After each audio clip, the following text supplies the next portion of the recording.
Barry Warner against Jerry Thompson. Mono Black Eldrazi, Jeskai Black, both these players 11-1. Important match here as whoever wins, lock them in for top 8. It's really sweet, too, because this deck from Warner is just all the sweet Eldrazi from the previews. Every Eldrazi got a preview where you're like, okay, that's sweet. They're all matched together in the same deck. It's a Prairie Stream to start here for Thompson off of Polluted Delta. Crumbling Vestige. We're going to test our new card knowledge here thanks to Barry Warner. Yeah, a lot of colorless land hits here. We got the Crumbling Vestige, Caves of Koilos, Llanowar Waste, Sea Great Wreckage, Mirror Pool, another very splashy card, seeing on the first time, Blighted Fen, Ruins of Oran Reef, and a couple of swamps. A couple of off-color swamps. Yes, very much so. For Thompson, his play's boring. Wooded Foothills Mountain. Yeah, lame, who cares? Yeah, no one cares, Jerry. Blighted Fen, now that's cool. Thompson will get his Jace out of his sleeve. He'll untap, will take a draw. It's his third turn of the game.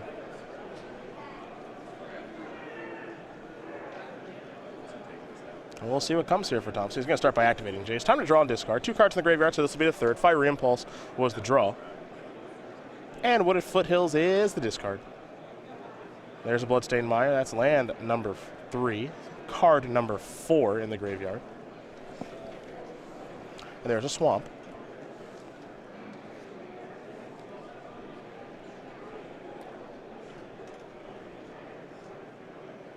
And now what's coming? Soulfire Grandmaster with Fiery Impulse at the ready. Does not have Spell Mastery, though. For Barry, a Swamp.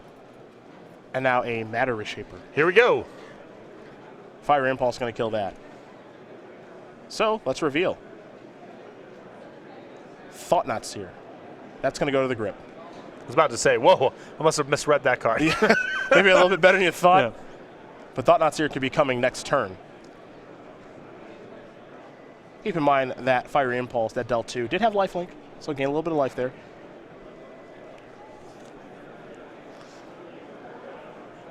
Now, Jerry didn't know what was going on before. Now it is all clear.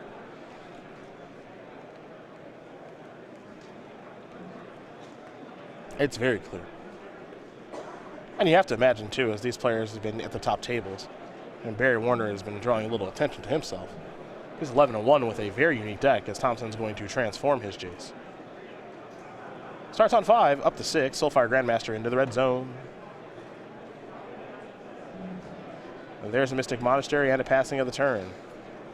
And Barry Warner's 4th turn draws a copy of Caves of Koilos. That'll be the land for the turn. Here is Thought-Knot Seer. Thompson going to play Crackling Doom. When Thought-Knot Seer leaves the battlefield, target opponent draws a card. Nice. And now you get to take a Fiery Impulse. Wandering Fumarole among the lands in hand here for Thompson. Another spot where this card's a little bit worse than Vendilion Clique. You don't have the option to decline. I think if Warner could, he would have said essentially, keep the Fiery Impulse, don't draw a card, but he doesn't get that option. Wandering Fumarole is the land, and now we're going to head back over to Barry Warner. Jace at 7, by the way. There's a Wasteland Strangler. And, well, taking the card helps. We're seeing it all the synergies. We are. Colorless Mana Matters, with a little processing action there. But don't ignore the Mirror Pool that just got played, by the way. Yeah, bring that one up here. That one's got a lot of text. A little refresher course. Does all sorts of things. There's the battlefield tapped. Taps for a colorless mana.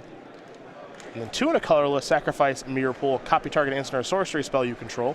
You may choose new copies for that. And then you sacrifice Mirror Pool for 5, put a token onto the battlefield that's a copy of target creature you control. So a lot going on with that card. Comes into play tapped, and taps for a colorless is a fairly enormous cost. Yeah. But there's a lot of awesome stuff going on there. Thompson just recast a Fiery Impulse. What's next here? That's Reality Smasher. Oh! Disdainful Stroke is timely. Come on. Yeah. Whatever. A Blighted Fen and a passing of the turn. Quickly, I am losing investment in this game. Yeah. All the Eldrazi. Wanted to see. They're all getting countered and killed. A lot of cards left over in Warner's hand, fortunately. That's very true. Let's head back over to Thompson with his active Jace. He'll draw. That's one of those turns. If he drew Chandra right there, Oh, yeah. the game's probably over. Good spot for Chandra. Instead, I think he might wander on in. It's an attack for 4. Warner going to fall down to 10. Jace up to 5. Thompson will play a land in Flooded Strand, maybe. Yes, pass. Back over to Warner. As you mentioned, quite a few cards left in hand here for Barry. His first initial threats have been taken care of.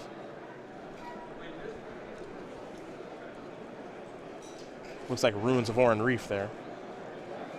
Little pumper for colorless creatures. Yep. And battlefield tap. Taps for a colorless, and then put a +1/+1 counter on target colorless creature that entered the battlefield this turn. I like that flavor.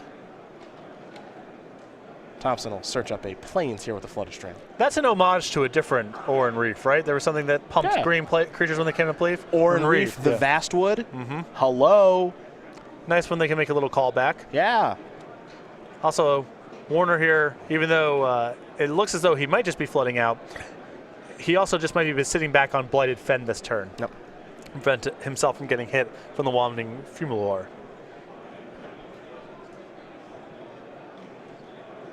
Jace just ticks up, pass the turn back. Wandering Fumarole not going to attack. A Swamp here from Barry. And now it's a Transgress the Mind. He wants to see what's going on. A Roast in hand. Can't take that one, so that's going to stay for Thompson.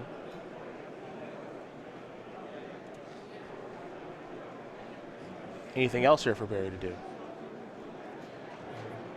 Well, the way he's reaching for mana leads me to believe the answer is yes. Here's 4 mana. Thought-Knot Seer. Roast's going to bite the dust. That thing gets a +1/+1 counter as well from Oran Reef. So it's a 5/5. Thompson going to sacrifice a fetch land here. Now, if memory serves, Jerry does have a Crackling Doom in the graveyard to take care of that he can recast with Jace. And you can see the hesitation of Warner the previous turn, because this is going to lead himself to take 2 from the Crackling Doom and then 4 from the creature land, leaving him at 4.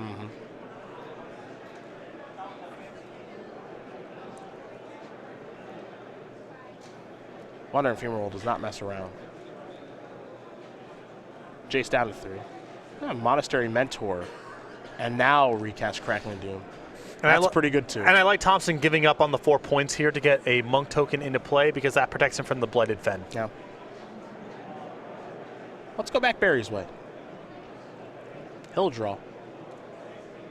Nothing on the battlefield for him right now.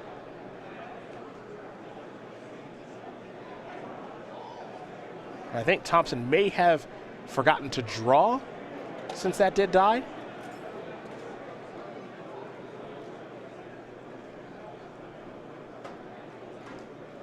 So they'll have to clear that up, I believe. Yes. So when Thought-Knot Seer dies, Thompson's supposed to draw a card. Yes. No. Yeah, target when Thought-Knot Seer, actually when it leaves the battlefield, so not even when it dies, if you were to bounce it, target opponent draws a card. So they are going to maybe, I don't think this is too tough to fix. Thompson's empty-handed. Well, the question is, whose burden is it on to remind who of the trigger Exactly, because it is Barry's card. So there you go. He draws. Problem solved. Continue play.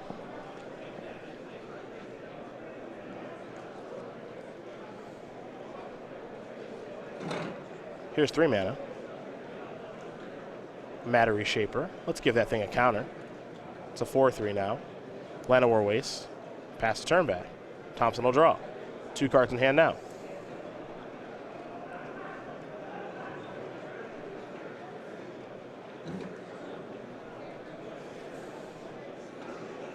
I know there's a lot of Eldrazi synergies this deck is trying to achieve. It is hard for me to believe that Hangerback Walker is not good enough for this deck. Yeah, Hangerback Walker is a heck of a card. Especially with Ruin of Oran Reef. Got something going on there.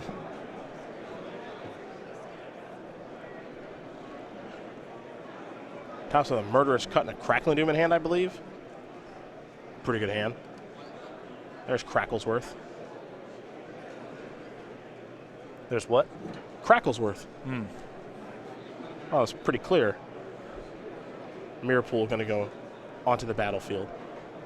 Wandering Fumarole. Beatdowns. Remember the Prowess triggers as well. And Jerry can play over the top. Blighted Fen here pretty easily. And that's exactly what he's able to do. Jerry Thompson going to win game number 1 here over Barry Warner. Jeskai Black up a game here over Mono Black Eldrazi. Some of those Eldrazi's got killed and countered, and when they left the battlefield did not have a huge effect on things. So that's why Thompson able to win game number 1.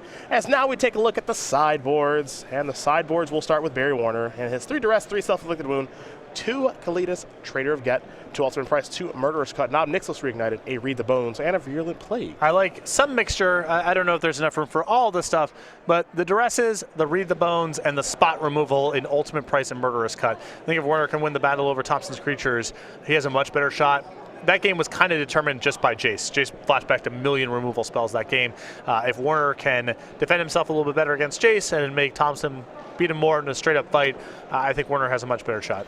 On the other side of things for Jerry, he's got a Kalitas Trader of Get of his own, 3 Radiant Flames, 2 Roast, 2 Dispel, 3 Negate, some one-ofs here, and Utter End, Chandra Flamecaller, Linvala the Preserver, and Infinite Obliteration. I definitely like the 1 copy of Linvala the Preserver here. Seems very good for mid-range creature decks that are erring on the aggressive side, which this Mono Black Eldrazi deck is. I think Utter End's just another fine creature removal spell, and Exiling's at a premium in this matchup for a couple different reasons. The 1 copy of Chandra also seems fine. Warner doesn't have that many threats, so a clear board can kill him pretty quickly, and if Thompson falls behind, sweeping the board's also valuable. Well, there are the options there for both players. Barry Warner will be on the play for game number 2, and we'll see what kind of effect Eldrazi have in Standard, in Modern, and in Washington, D.C. next month when we do head there for Grand Prix Washington, D.C. We've got a lot of awesome guests coming, including guest of honor, Therese Nielsen. You can find out more about that tournament right now. On March 11th through the 13th, Magic the Gathering heads to the nation's capital as StarCityGames.com proudly presents Grand Prix Washington, D.C. Grab 2 friends to compete in the team-sealed main event and receive a few extra allies in the form of 3 exclusive playmats, featuring Ondu War Cleric, Kor Skyclimber, and Malakir Soothsayer.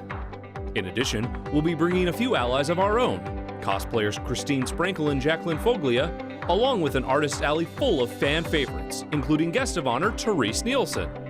Our 3-day Infinite Challenge option lets you compete in all challenge events over the weekend and receive a complete set of all 3 playmats. Prefer 100-card decks? Our Commander Celebration option includes a Zur the Enchanter playmat, a set of 5 Commander 2015 pins, and much more. Grand Prix Washington, D.C. will also feature an expanded side event schedule that now includes 2 Super Invitational qualifiers. Each Super IQ awards tons of prize wall tickets, along with 2 invites to an upcoming StarCityGames.com Invitational. So take the oath, gather your allies, and register for Grand Prix Washington, D.C. today. March 11th through the 13th, Grand Prix Washington, D.C. Hope to see you there for some awesome action. I know, Patrick, you won't be there because of a wedding, Breaks my heart to miss a team Grand Prix, but I'll try to hold steady with the Maryland crew for you. especially because DC specifically, D.C. is great. I got to defend that one. Oh, that's right. You got second there? Last team Grand Prix there, yeah. Yeah, second in 2004. Yes. Yeah, because I was there. Team Shenanigans with Adam Horvath and Osip Levidovic. Heck of a team. Can't even come and defend your turf. I say reschedule I know. the wedding. Just disrespectful. Very selfish of them, I know. I but agree. So it goes. Jerry Thompson will be there too. He'll be there with teaming with, I believe, Joshua Show, Chohawk, and Raptor, Josh Utter Layton. So maybe squad. he can add a little bit more to his Magic resume, which is a very impressive one, of course, for the 31-year-old from Elk River, Minnesota. 18 open top 8s, 5 wins, 6 invitational top 8s, 2 wins. He's a longtime friend Yes. for both of us. He's a maniac, but I love him. Well, he's, had some crazy years in his early and mid-20s, like many of us do. Yeah, don't we all? Was settled into, kept a lot of the best parts about his personality, also has grown up quite a bit. And wears a scarf well. Better than most. Not better than Ben Rubin. Well, no one wears a scarf better than Ben Rubin. Also, no one's better at Magic than Ben Rubin. No one's better at a lot of things than Yeah. Ben Rubin. So it's understandable. But Jerry is a close second in both categories. Let's call it. Absolutely. Here's a Duress, Fiery Impulse down. A Wandering Fumarole, and we head back Barry Warner's way. Llanowar Wastes, and now transgress the mind. Going to rip that hand apart. One thing he can't take is a Jace. Linvala in hand, along with Kalidas. Like I said, I think Linvala is a great card for this kind of matchup. Maybe a little too slow for the absolute most aggressive decks in the format, but if you were a little bit on the slower side, still trying to beat down, it seems great. Mystic Monastery, the draw for Thompson. There's a Wooded Foothills. Now here is Jace, Vryn's Prodigy. Wooded Foothills going to search up a mountain. We'll head back Barry's way. Oh! Well, see you later, Jace. The processing Yeah. after you exiled a card. You see how it works, don't you? Combo. It's like these synergies were woven in on purpose. Well, Kalidas is back in the graveyard now, so there is that. Delve implications, Indeed. which then lead to processing implications. Also true. So many ins and outs, what have yous. And Wasteland Strangler, a pretty aggressive attacker, 3-power creature. Took the Fiery Impulse already with the Duress. This game is basically over. Coast is clear. Who knows how many cards left in Warner's hand? Yeah, looks like 4. I know. It's just an attack. Don't take that tone. Games with Koilos. Here comes the big follow-up. That actually is a big follow-up. That's a Thought-Knot Seer. There goes Linvala. Thompson going to sacrifice Blue Delta. He's only got lands. This is one of the spots where Thought-Knot Seer is a lot better than Vendilion Click. When your That's opponent true. has one spell in their hand, Yep. then it's awesome. And that Linvala is basically gone for good. Maybe it gets processed, but I don't think Jerry has any way to bring it back. Any Kolagon's commands? I don't believe so. I don't think so. Yeah. Thompson will draw. Ooh, Disdainful Stroke right on time. Pass the turn back. For all of you at home who have been salivating over the potential of the Eldrazi, you're seeing it right now. Oh, dear. Almost had the best curve possible. Disdainful Stroke off the top, saving Thompson here, but But here's still an attack for 7. Thompson going to fall down to 8. the gang is all here. This Yep. is all the sweet ones from the previews. And it's 11-1, by the way. Thompson picked up a copy of Crackling Doom. Great draw here. Yeah, very, very good. You get the Thought Knots here off the board. Draw a card for your troubles. Might want to main phase this? Yeah, you have 2 mana creatures you could draw and cast. I think it's a little interesting if you're supposed to wait, if you're supposed to just main phase this. Because you might have an interest in waiting in case you get destroyed by another Reality Smasher. But he's going to play Crackling Doom now. I think the ceiling's high enough on him finding either Jace or Soulfire Grandmaster that it's worth doing it. I agree there's some risk. Well, there's Shambling Vent. That was the draw off of Thought Knot Seer dying. So now we head back Barry Warner's way. Smashes reality.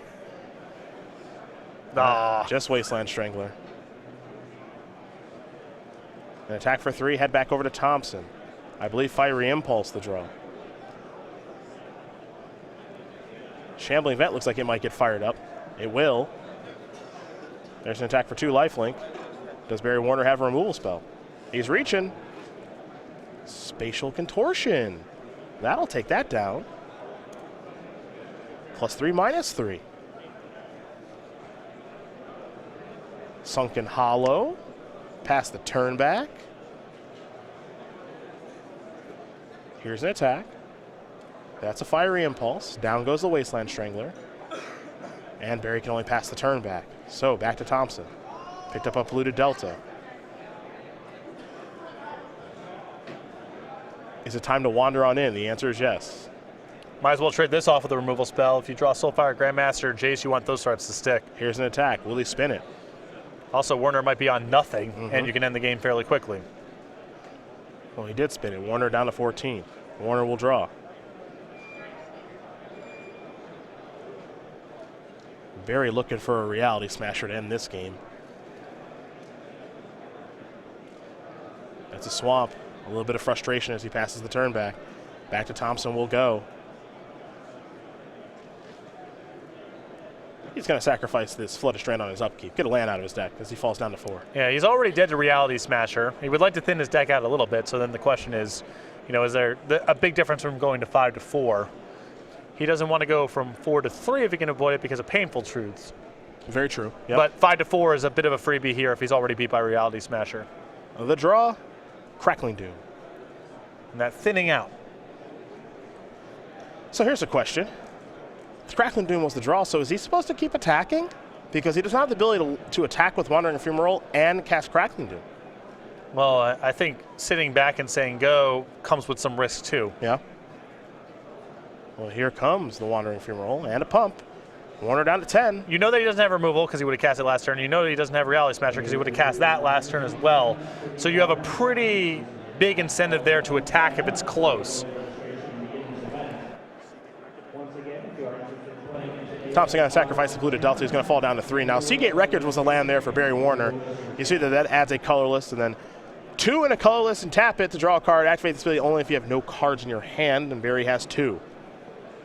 The question is, what are those cards? He's been sitting on one for a while that appears to be a black card. Maybe Ultimate Price? Ooh, that would be nasty. I think Treasure Cruise the draw there for Thompson. That's a goodie.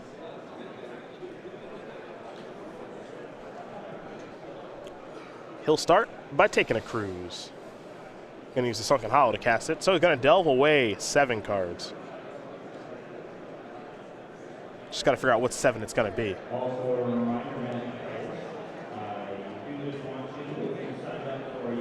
Looks like Disdainful Stroke's going to leave.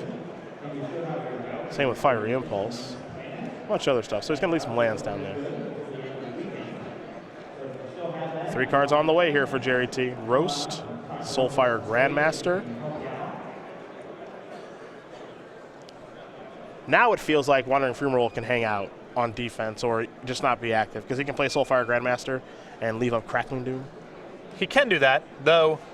Again, he's in this weird spot where Warner has an incentive to play the cards that are in his hand. If he's not doing, especially now because of Seagate Records, if he's not doing that, what's in his hand, Jerry might feel like Ultimate Price is extremely likely right now. He's going to keep the Soulfire Grandmaster in his hand, so at least he has a shot of gaining some life with a Roast or Crackling Doom right away. Ob Nixilis the draw. Not worth a whole lot here either. No, it's really not. Still think you got to cast it. Sure. That's exactly what Barry's going to do. The old can't take it with you philosophy. Ah, yes, your favorite.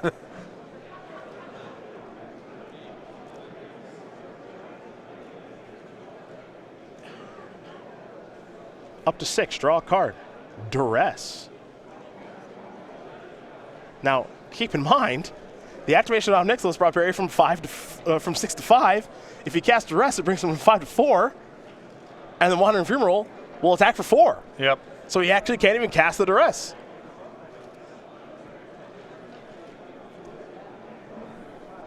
Now Thompson going to fall down to 2. I really think that Thompson sniffed out Ultimate Price as being very likely to be in Warner's hand. So he does have some in his deck after sideboard. He has 2 in the sideboard, and they have quite a few targets in this matchup. Thompson will draw a card. Picked up another copy of Roast. Does Jerry still believe he's clear for takeoff? Well, he's reorganizing some mana here, so he's going to fire on in. There's an attack. And now Nixilis essentially doesn't have a text box. Yeah, well, Crackling Doom can finish him off, and that's exactly what's going to happen. And it was Ultimate Price in hand there for Barry Warner. Jerry Thompson's going to win this match over Barry Warner, 2-0. Jeskai Black will take care of Mono Black Eldrazi. Thompson moves on to 12-1, and we've got our first player into the elimination rounds. That's Jerry T. Congratulations to Jerry Thompson. Very cagey play there in the second game. Took some risks as well, which I really liked. For Barry Warner, his second loss of the tournament. Still in great shape to make the top 8. Hopefully we'll see him there as well. This is really the hypothetical deck that a lot of people cooked up. We're very close to it when a lot of the Eldrazi started getting previewed, and Warner is proving that the deck has some legitimacy here with this run. It'd be great to see him in the top 8.